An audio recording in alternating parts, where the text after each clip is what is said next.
How did Azula go from this to this? And did she find redemption after the series ended? Here is the full timeline of Azula's rise and fall.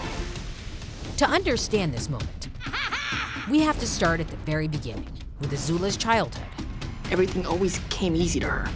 She's a firebending prodigy. My father says she was born lucky. He says I was lucky to be born. Even as a kid, Azula is cunning and Machiavellian. She's already decided she'd rather be feared than loved. You'll never catch up. Azula learned early on that being powerful, perfect, and pitiless was the way to gain her father's approval. Great-grandfather won because Even though his army was outnumbered, he cleverly calculated his advantages. The enemy was downwind and there was a drought. Their defenses burned to a crisp in minutes.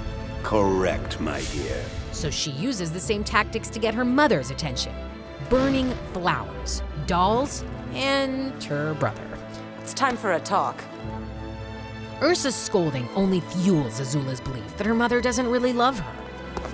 What is wrong with that child? Azula's strained relationship with her mother only strengthens her loyalty to Ozai. Dad's going to kill you. Really, he is. haha, Azula. Nice try. Fine, don't believe me, but I heard everything. Grandfather said Dad's punishment should fit his crime. You must know the pain of losing a firstborn son by sacrificing your own. Dad would never do that to me. Your father would never do what to you? What is going on here? Azula tells her mother about Ozai's plan, directly leading to Ursa's disappearance. Where's Mom? No one knows. Oh, and last night, Grandpa passed away. Not funny, Azula. You're sick. And I want my knife back, now. Who's going to make me? Mom? After Ozai becomes the Fire Lord, Azula seems ready to supplant Zuko as heir to the throne. So just a few years later, Azula watches with a smile while her father burns and banishes her brother. In the 3 years of her brother's banishment, young Azula transforms herself into a fearsome firebender and a brilliant strategist, just as cold-blooded and ambitious as her father. Iroh is a traitor, and your brother Zuko is a failure. I have a task for you. Azula, who thinks love and trust make her opponents weak, uses this to lure Zuko into her trap. Father's changed his mind. Family is suddenly very important to him. He's heard rumors of plans to overthrow him, treacherous plots. Family are the only ones you can really trust. Father regrets your banishment. He wants you home. You lied to me! Like I've never done that before. Then she reunites with her friends, Mai and Ty Lee. And when we say reunites with her friends, what we really mean is manipulates and threatens her friend. Set the net on fire.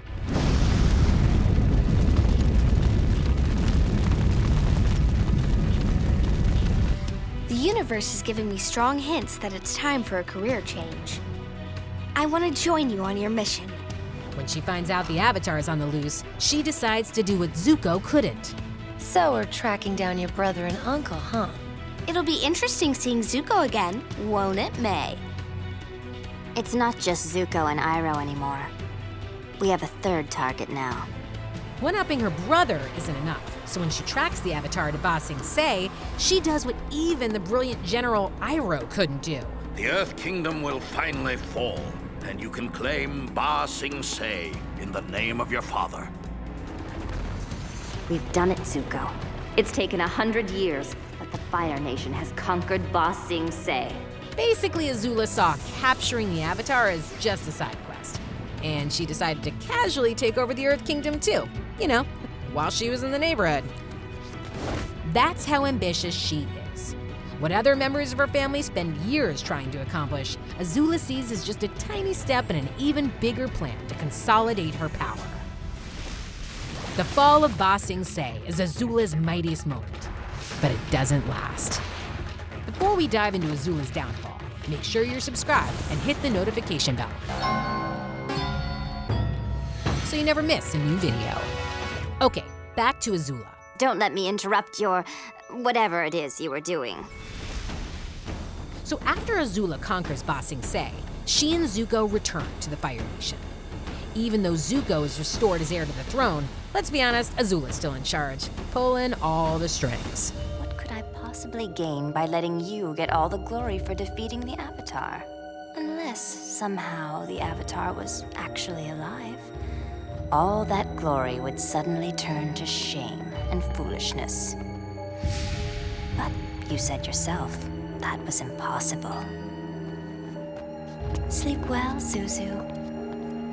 With Zuko under her thumb and her loyal friends following all her orders, Azula lets her guard down for just a second on Ember Island. Those were wonderful performances, everyone. I guess you wouldn't understand, would you, Azula? Because you're just so perfect. Well, yes, I guess you're right. I don't have sob stories like all of you. I could sit here and complain how our mom liked Zuko more than me, but I don't really care. My own mother thought I was a monster. She was right, of course, but it still hurt. This tiny dent in Azula's emotional armor explains so much about her character. Azula decided long ago that it was better to be feared than loved because she didn't think she could be loved. If her own mother thought she was a monster, then how else could she maintain power, except by acting like a monster? Yes! We've defeated you for all time!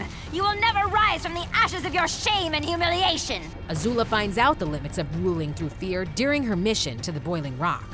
The thing I don't understand is why. Why would you do it? You know the consequences. I guess you just don't know people as well as you think you do.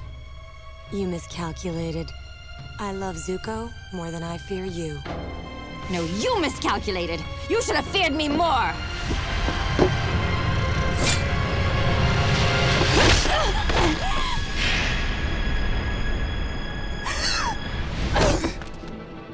Mei's stand is the beginning of the end for Azula.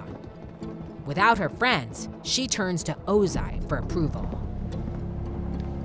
Sorry I'm late, Father. Good palanquin bearers are so hard to come by these days. So, is everything ready for our departure? There has been a change of plans, Azula. What? I've decided to lead the fleet of airships to Ba Sing Se alone. You will remain here in the Fire Nation. In her mind, Azula did everything right. She was a loyal second-in-command who cut ties with her brother, her uncle, her mother, and her best friends for the sake of being the perfect heir. So when she did everything right, and it still looks like Ozai is discarding her, Azula cracks. But I thought we were going to do this together. My decision is final. You can't treat me like this. You can't treat me like Zuko. Azula, silence yourself. But it was my idea to burn everything to the ground. I deserve to be by your side. Azula! She gets what she always wanted. I need you here to watch over the homeland. It's a very important job that I can only entrust to you. Really? And for your loyalty, I've decided to declare you the new Fire Lord. But this brief exchange shows Azula just how easy it is to slip from Ozai's favor. Because just like Azula, Ozai rules through fear. With friends who betrayed her, and a father who's less like a father and more like a constant threat, it's no wonder Azula feels paranoid. By Sozin's comment, she sees danger and disloyalty everywhere. Azula, we heard what happened.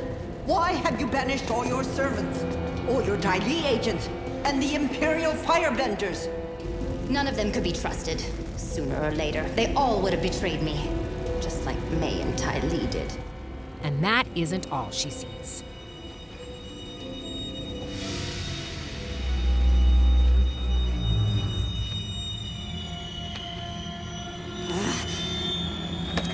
All right, Heir. It's time to face your doom. What a shame. You always had such beautiful hair. What are you doing here? I didn't want to miss my own daughter's coronation. Don't pretend to act proud. I know what you really think of me. You think I'm a monster. I think you're confused. All your life you've used fear to control people, like your friends Mai and Ty Lee. Well, what choice do I have? Trust is for fools. Fear is the only reliable way. Even you fear me. No, I love you, Azula. I do.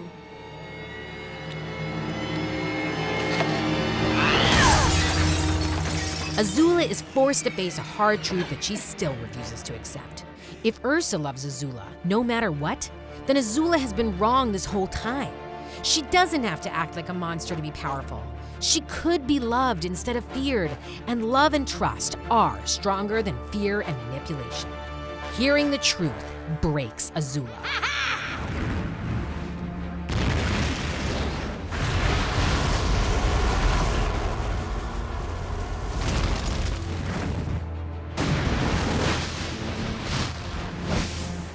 When Katara defeats her in the Agni Kai, everything Azula wrote off as weak or foolish wins the day, and everything she thought was important comes crashing down.